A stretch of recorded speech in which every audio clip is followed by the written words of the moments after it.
Bismillahirrahmanirrahim. Assalamualaikum warahmatullahi wabarakatuh. Innal hamdalillah nahmaduhu wa nasta'inuhu wa nastaghfiruh wa na'udzu billahi min syururi anfusina wa min sayyiati a'malina may yahdihillahu fala mudhillalah wa man yudlil fala hadiyalah. Asyhadu an la ilaha illallah wahdahu la syarikalah wa asyhadu anna Muhammadan abduhu wa rasuluh. Ya ayyuhalladzina amanu taqullaha haqqa tuqatih wa la tamutunna illa wa antum muslimun. Ya ayyuhan nas taqu rabbakumul ladzi khalaqakum min nafsin wahidah wa khalaqa minha zawjaha wa batha minhuma rijalan katsiran wa nisaa'a. Wattaqullaha allazi tasaaluna bihi wal arham innallaha kana 'alaikum raqiba. Ya ayyuhalladzina amanu taqullaha wa qulu qawlan sadida yuslih lakum a'malakum wa yaghfir lakum dzunubakum wa may yuti'illah wa rasulahu faqad faza fawzan 'azima. Amma ba'du, fa in asdaqal hadisi kitabullah wa khairal haji Muhammad sallallahu alaihi wasallam wa sharral umur muhdatsatuha fa inna kullah muhdatsatin bid'ah wa kullu bid'atin dhalalah wa kullu dhalalatin finnar. Semua ba'du. Saudaraku yang dirahmati Allah, ya, kita sudah selesai dan membahas atau membacakan kitab prinsip dasar Islam, ya. Kemudian kita akan melanjutkan kitab berikutnya yaitu Tauhid, ya, kitab Tauhid, pemurnian ibadah kepada Allah, ya, yang dikarang oleh Syekh Muhammad At-Tamimi, ya. Kitabnya ini, ya. Nah, begini, ya. Nah, ya. Kitabnya, ya. Ya. Kita masuk yang pertama atau bab pertama itu tentang tauhid, ya. Hakikat dan kedudukannya. Dalilnya firman Allah surat Az-Zariyat ayat 56, ya. Qurannya ayatnya suratnya Az-Zariyat, ya. Ayatnya 56. Ya, Quran ke-51, ya, nomor 51. A'udzubillahi minasyaitonirrajim. Wa ma khalaqtul jinna wal insa illa liya'budun. Dan aku tidak menciptakan jin dan manusia melainkan supaya mereka beribadah kepadaku. Ibadah di sini artinya penghambaan diri kepada Allah Subhanahu wa taala dengan mentaati segala perintahnya dan menjauhi segala larangannya sebagaimana yang telah disampaikan oleh Rasulullah sallallahu alaihi wasallam.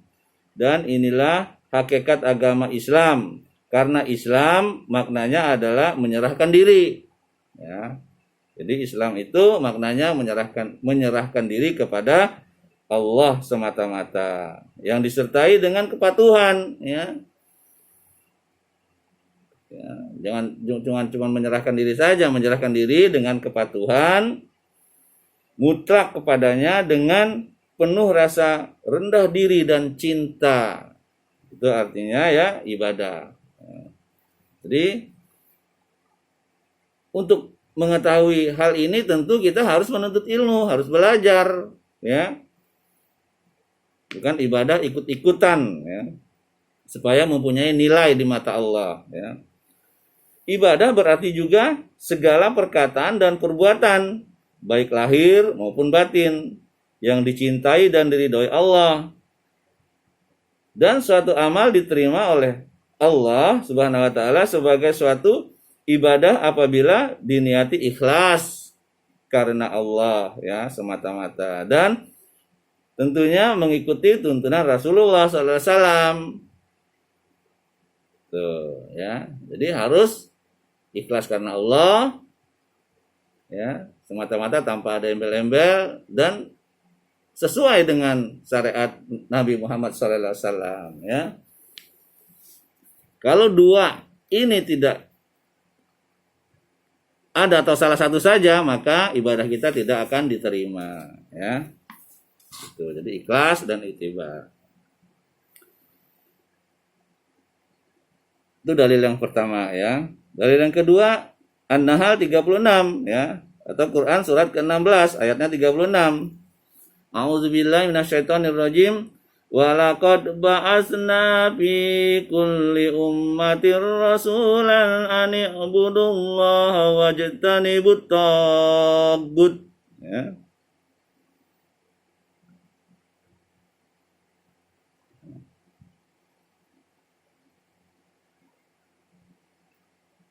Artinya, sesungguhnya kami telah mengutus Rasul dan setiap umat untuk menyeru, ya, untuk menyerukan sembahlah Allah saja dan jauhilah tagut. Ya. Tagut di sini artinya setiap yang diagungkan selain Allah dengan disembah atau ditaati atau dipatuhi, baik yang diagungkan itu berupa batu, manusia ataupun setan atau pohon-pohon, ya. Menjauhi tagut, mengingkarinya, ya, membencinya, tidak mau menyembah dan memujanya baik dalam bentuk dan dengan cara apapun, ya. Jadi harus diingkarin itu, ya. Itu dalil yang kedua. Dalil yang ketiga, ya,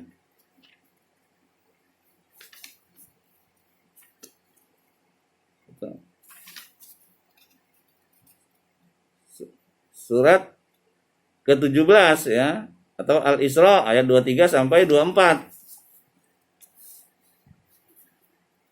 Wa qada rabbuka alla ta'budu illa iyyahu wa bil walidaini ihsana imma yablughanna indakal kibara ahaduhuma aw kilahuma fala taqul lahumā uffin wala tanharhuma wa qul lahumā qawlan karīmā wakhfid lahumā واخفض لهما جناح الذل من الرحمة واخفض لهما جناح الذل من الرحمة وقل رب ارحمهما كما ربياني صغيرا. Artinya, dan Tuhanmu telah memerintahkan supaya kamu jangan menyembah selain Dia dan hendaklah kamu berbuat baik kepada ibu bapakmu dengan sebaik-baiknya. Jika salah seorang di antara keduanya atau keduanya sampai berumur lanjut dalam pemeliharaanmu, maka sekali-kali janganlah kamu mengatakan kepada keduanya perkataan ya. Berkata saja tidak boleh kepada kedua orang tua, apalagi membangkang, apalagi membentak, ya. Ya. Kita bisa melihat, ya, sejarah seperti Uwais Qarni, ya, begitu mulianya dia sayang kepada ibunya, ya, sampai-sampai dia tidak bisa bertemu dengan Rasulullah, ya. Padahal ingin sekali dia bertemu dengan Rasulullah, ya. Karena dia menjaga ibunya sampai ibunya wafat, dan bahkan ibunya minta pergi haji dia. Tapi Uwais nggak punya duit, ya. Akhirnya dia latihan, dia ngumpulin duit, ya. Dia beli keledai, ya. Dia gendong naik gunung turun gunung, naik gunung turun gunung. untuk latihan ya. Maksudnya dia ingin mengajak ibunya dengan digendong, karena tidak di waktu dia mengumpulkan untuk beli unta nggak punya duit. Akhirnya ibunya digendong dari Yaman ya, cukup jauh Yaman itu ya, sampai ke Mekah untuk beribadah. Ya, digendong ibunya, singkat cerita ya, itu sampai berdarah-darah ya punggungnya Uwais ya. Singkat cerita dia sampailah di sana ya. Sebelum sampai itu ibunya tidak bergerak. Maka dia berdoa kepada Allah ya, agar ibunya bisa bergerak dan bisa melihat Ka'bah, bisa haji ya. Kemudian selesailah hajinya. Mulai selesai hajinya dia wafat. Ya. Tapi Rasulullah sangat memuliakan Uwais ini. Ya. Kenapa dia memuliakan Uwais ini? Karena para sahabat kalau ketemu dengan Uwais katanya, mintalah doa kepada dia. Kayak sahabat bertanya, ya Rasulullah, kenapa kami harus meminta kepada dia? Bukankah kami lebih dekat denganmu? Ya kan? Tapi Rasulullah perintahkan, ya, seperti Ali, Umar, akhirnya Umar lah yang bertemu dia, ketemu Uwais, dan Umar mengatakan, kau adalah Uwais? Iya, aku Uwais. Kemudian aku diperintahkan oleh Rasulullah untuk meminta doa kepadamu. Kata Uwais, aku bukan siapa-siapa, sedangkan kau adalah Amirul Mukminin, yang lebih mulia katanya. Tapi ini perintah Rasulullah Shallallahu Alaihi Wasallam. Akhirnya dia pun mendoakan Umar ya. Uwais bukan sahabat dia, karena dia tidak bertemu Rasulullah. Ya. Kalau dia waktu itu mau bertemu dengan Rasulullah ya, jalan kaki dari Yaman ke Madinah, sampai di sana Rasulullah sedang jihad, nggak ketemu. Akhirnya dia balik lagi karena dia ingat ke ibunya sendirian. Ya. Luar biasa ya Uwais ini ya. Dan luar biasa juga imbalannya kita memuliakan orang tua kita ya.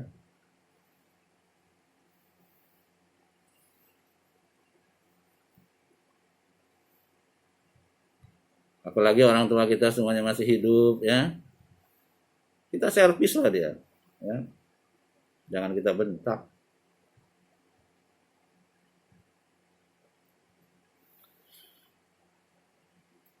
Kalau orang tua kita sudah meninggal, kita doakan dia ya. Kita bersedekah atas nama dia ya. Ya, orang tua kita, mertua kita ya, kita doakan. Kita bersedekah atas nama dia ya. Mohon ampun agar dibebaskan dari siksa kubur dan dimasukkan ke dalam surganya Allah ya. Surga yang paling tinggi itu surga Firdaus ya. Amin ya Rabbal alamin. Ya. Saya lanjutkan ya. Maka sekali-kali janganlah kamu mengatakan kepada keduanya perkataan dan janganlah kamu membentak mereka dan ucapkanlah kepada mereka perkataan yang mulia. Dan rendahkanlah dirimu terhadap mereka berdua dengan penuh kesayangan. Dan ucapkanlah, wahai Tuhanku, kasihanilah mereka keduanya sebagaimana mereka berdua telah mendidik aku di waktu kecil. Ya. Surat Al-Isra ayat 23 sampai 24. Kemudian dalil yang lain ya, tauhid ya, hakikat dan kedudukannya, dalilnya yang berikutnya adalah surat An-Nisa ayat 36. Wa'budullaha wa la tusriku bihi syai'a. Sembahlah Allah dan janganlah kamu mempersekutukannya dengan sesuatu pun. Artinya jangan berbuat syirik kepada Allah ya. Berbuat syirik, memperlakukan sesuatu selain Allah sama dengan Allah dalam hal yang merupakan hak khusus baginya. Jadi tidak boleh ya kita berbuat syirik kepada Allah ya, kita mendoakan Allah.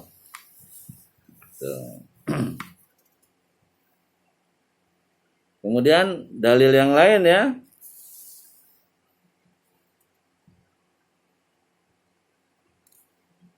Surat Al-An'am ayat 151 sampai 53 ya.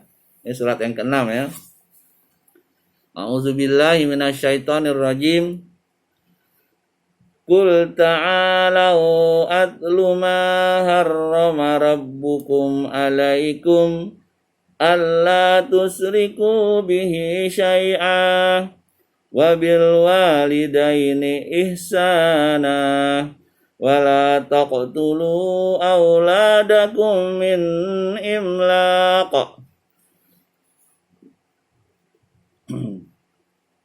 nahnu narzukukum wa iyyahum wa la taqrabul fawahisha ma zahara minha wa ma batan wa la taqtulun nafsal lati harramallahu illa bil haqq zalikum wassaqum bihi la'allakum ta'qilun.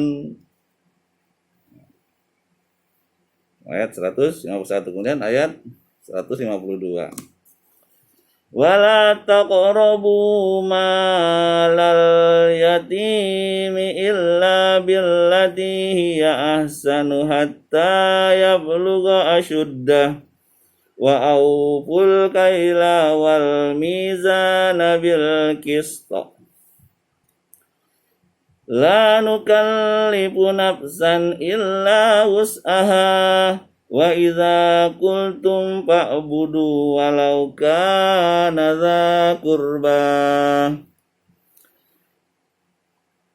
wa bi ahdillahi awfu zalikum wassaqum bihi la'allakum tazakkarun. Kemudian ayat yang selanjutnya yang 153. Wa anna hadza siratim mustaqiman fattabi'uh wa la tattabi'us subula fatafarraqa bikum an sabilih zalikum wassaqum bihi la'allakum tattaqun. Artinya, katakanlah, marilah kubacakan apa yang diharamkan atas kamu oleh Tuhanmu, yaitu janganlah kamu mempersekutukan sesuatu dengan Dia. Berbuat baiklah terhadap kedua orang ibu bapamu, dan janganlah kamu membunuh anak-anak kamu karena takut kemiskinan. Kami akan memberi rezeki kepadamu dan kepada mereka, dan janganlah kamu mendekati perbuatan-perbuatan yang keji, baik yang nampak di antaranya maupun yang tersembunyi. Dan janganlah kamu membunuh jiwa yang diharamkan Allah membunuhnya, melainkan dengan sesuatu sebab yang benar. Demikian itu yang diperintahkan oleh Tuhanmu kepadamu supaya kamu memahaminya. Dan janganlah kamu dekati harta anak yatim kecuali dengan cara yang lebih bermanfaat hingga sampai ia dewasa, dan sempurnakanlah takaran dan timbangan dengan adil. Kami tidak memikulkan beban kepada seseorang melainkan sekedar kesanggupannya. Dan apabila kamu berkata, maka hendaklah kamu berlaku adil. Kendati pun dia adalah kerabatmu. Dan penuhilah janji Allah. Yang demikian itu diperintahkan Allah kepadamu agar kamu ingat, dan bahwa yang kami perintahkan ini adalah jalanku yang lurus. Maka ikutilah dia dan janganlah kamu mengikuti jalan-jalan yang lain, karena jalan-jalan itu mencerai-beraikan kamu dari jalannya. Yang demikian itu diperintahkan Allah kepadamu agar kamu bertakwa, ya. Al-An'am ayat 151 sampai 153 ya. Jadi jalan menuju surga itu cuma satu, ya. Taat kepada Allah dan Rasulnya, ya. Nggak ada jalan lain yang dipahami oleh para sahabat, ya.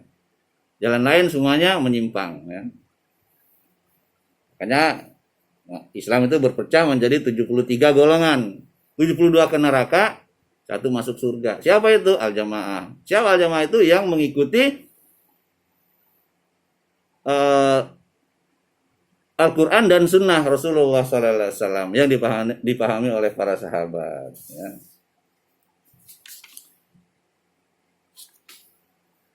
Kemudian Ibnu Mas'ud radhiyallahu anhu berkata, barang siapa yang ingin melihat wasiat Muhammad sallallahu alaihi wasallam yang tertera di atas cincin stempel milik beliau, maka hendaklah dia membaca firman Allah Subhanahu wa taala. Katakanlah Muhammad, marilah kubacakan apa yang diharamkan kepadamu oleh Tuhanmu, yaitu janganlah kamu berbuat syirik sedikit pun kepadanya. Nah, ini penting sekali ya. Jangan berbuat syirik. Ya, sampai seterusnya. Dan seterusnya sampai pada firman-Nya, dan kubacakan, sungguh inilah jalanku berada dalam keadaan lurus, ya. Itu terjemahan ayat tadi ya.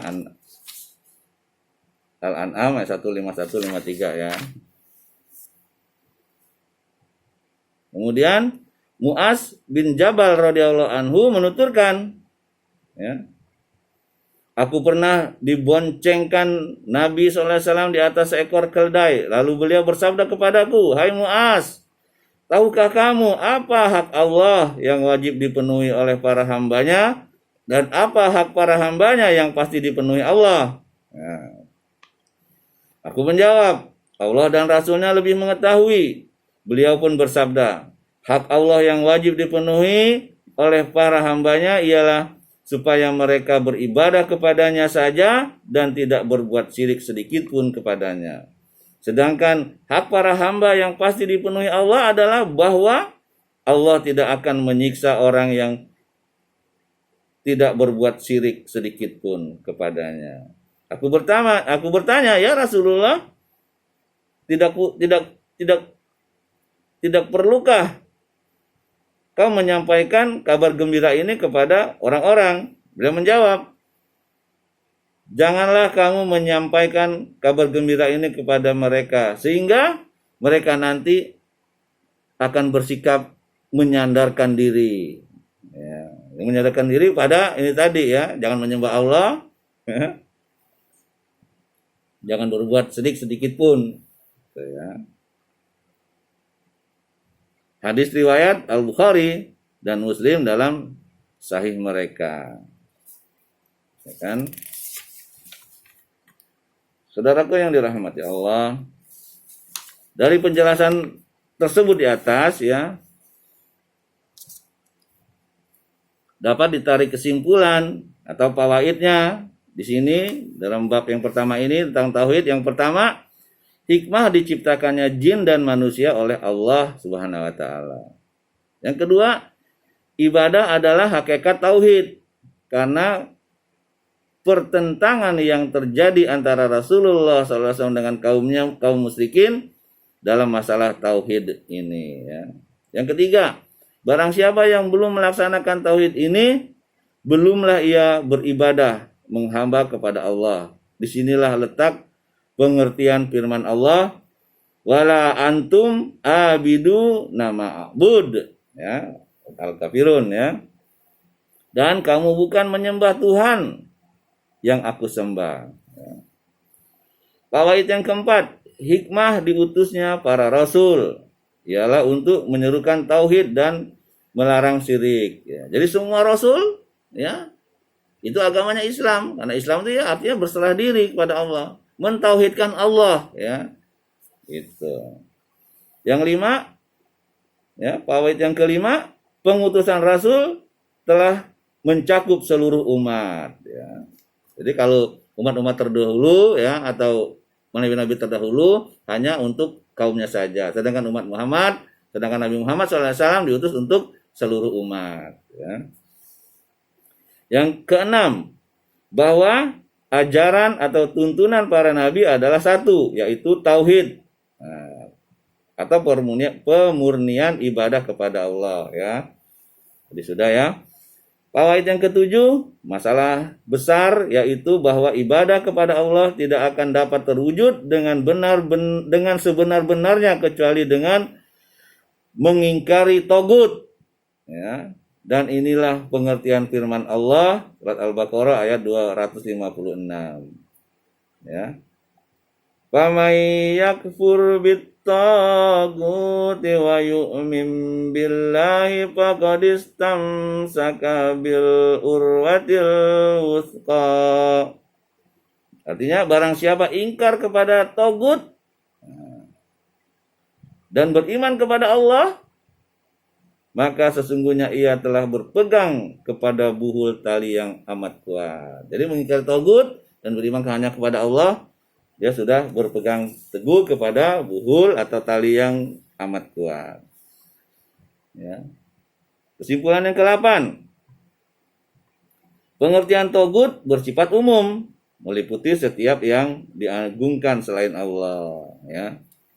Seperti setan misalnya, pohon, batu, apa saja selain Allah ya, itu tidak boleh. Kita ingkari semua itu. Ya, baik maupun orang soleh ya. Fawaid yang ke-9, ketiga ayat muhkamat yang tersebut dalam surat Al-An'am menurut kaum salaf mempunyai kedudukan yang penting karena terkandung di dalamnya 10 masalah. Yang pertama adalah larangan terhadap perbuatan syirik. Ya.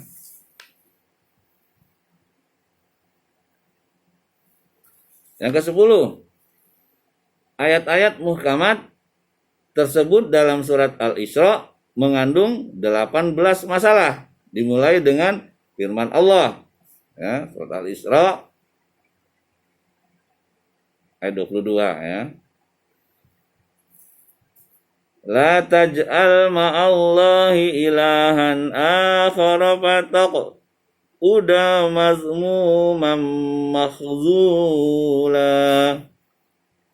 Janganlah kamu adakan Tuhan yang lain di samping Allah, agar kamu tidak menjadi tercela dan tidak ditinggalkan Allah.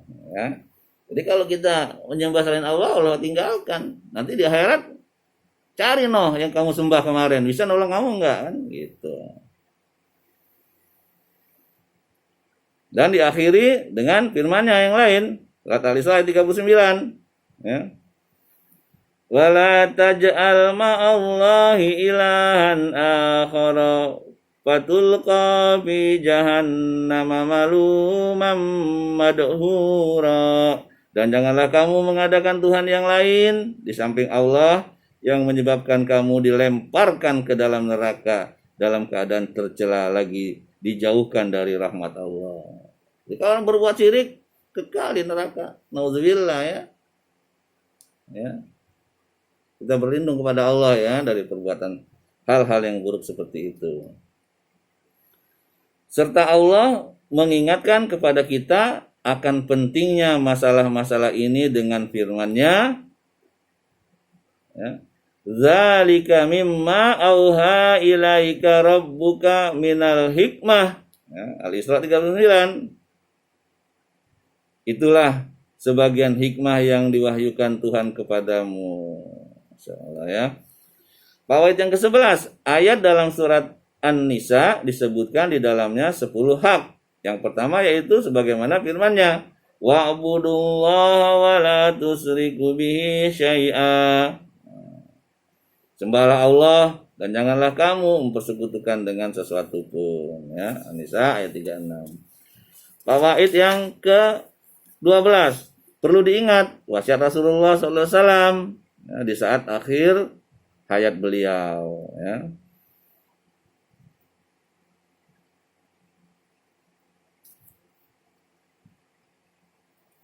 Artinya kita berpegang teguh kepada Quran dan As-Sunnah. Gigitlah dengan gigi gerahammu. Ya.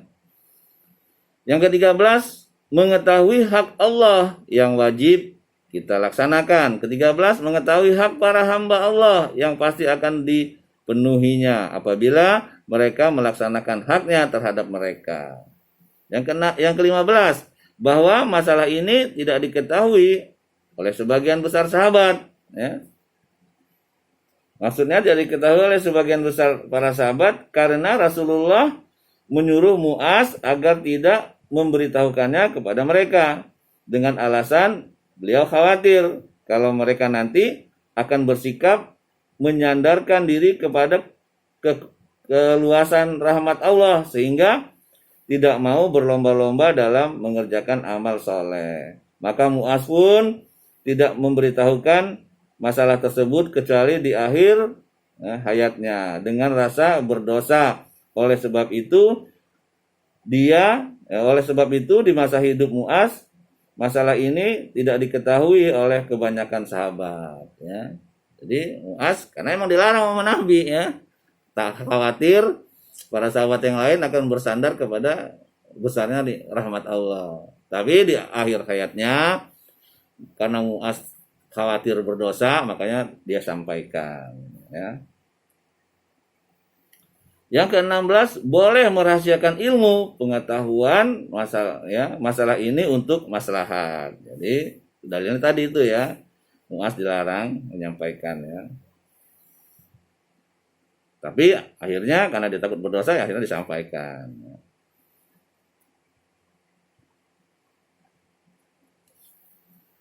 Kita boleh merahasiakan ilmu kalau maslahatnya itu besar ya.